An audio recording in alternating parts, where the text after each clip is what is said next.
என்று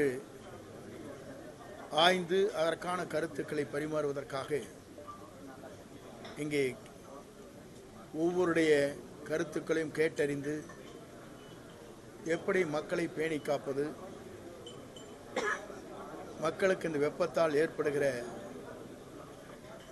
பல்வேறு நோய்கள் வராமல் தடுப்பது, முதியோர்கள், குழந்தைகள், ஊனமுற்றோர்களை எப்படி பேணி காப்பது, தொழிற்சாலைகளை எப்படி வேலை செய்கின்ற தொழிலாளிகள், கட்டட தொழிலாளிகள் இரவு நேரங்களிலே ஒரு சாதாரண இடத்தில் தங்கி வேலை செய்கின்ற பணியாளர்களுக்கு இந்த வெப்ப தாக்கத்தை எப்படி அவர்களை அந்த பணியிலே செய்கின்றவர்களுக்கு பாதுகாப்பு அளிப்பது என்ற போன்ற ஆய்வுகளை மேற்கொள்வதற்காக இங்கே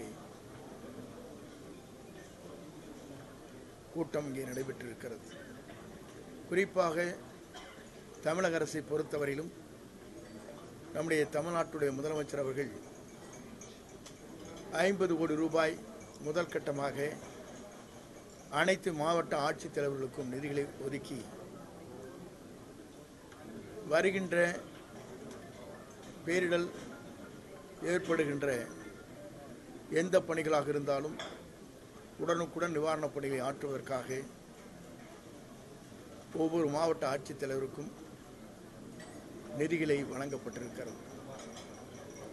அதே நேரத்தில் நம்முடைய தென்மேற்கு பருவமழை குறைவாக இருப்பதால் நீர்நிலைகள், அணைகள் நீர் பற்றாக்குறை இருப்பதால் குடிநீருக்காக எப்படி செயல்படுத்துவது, கால்நடைகள், விவசாயத்தை எப்படி பாதுகாப்பது என்கின்ற முறையில் அந்த பணிகளை ஆய்ந்து வருகிறார்கள். வடமேற்கு பருவமழை வருகிற போது அதை எப்படி அந்த தாக்கத்தை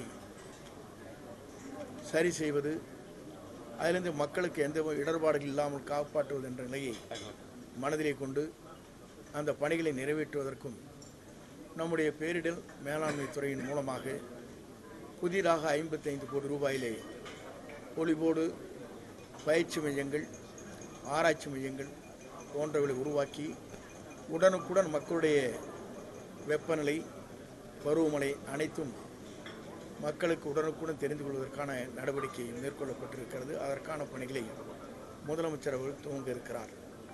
ஒவ்வொரு மாவட்டத்திற்கும் ஒவ்வொரு வித்தியாசமான வெப்பநிலை இருக்கிறது. நீலகிரி, கொடைக்கானல் போன்ற பகுதியில் வேறு, அதேபோல் ஏற்காட்டில் வேறாக இருக்கும்.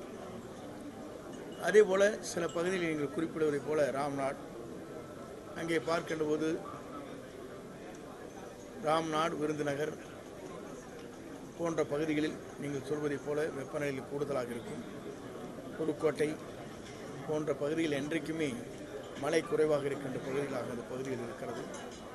அதற்காகத்தான் இது போன்ற கருத்தரங்கள், கருத்துக்களை கேட்டு மாவட்ட வாரியாக மாவட்ட ஆட்சித்தலைவருடைய பரிந்துரையின் பேரில் முதலமைச்சருக்கு பல்வேறு கடிதங்கள் அனுப்பப்பட வேண்டும், என்ன நிலை இருக்கிறது என்பதை முதலமைச்சர் அவர்கள் ஆய்ந்து வருகிறார். ஒவ்வொரு மாவட்ட ஆட்சித்தலைவருக்கும் உடனடியாக நாள்தோறும் என்ன நிலைமையில் இருக்கிறது என்பதை நாள்தோறும் ஆய்ந்து வருகிறார், ஆய்வுப் பணிகளை மேற்கொண்டு வருகிறார்.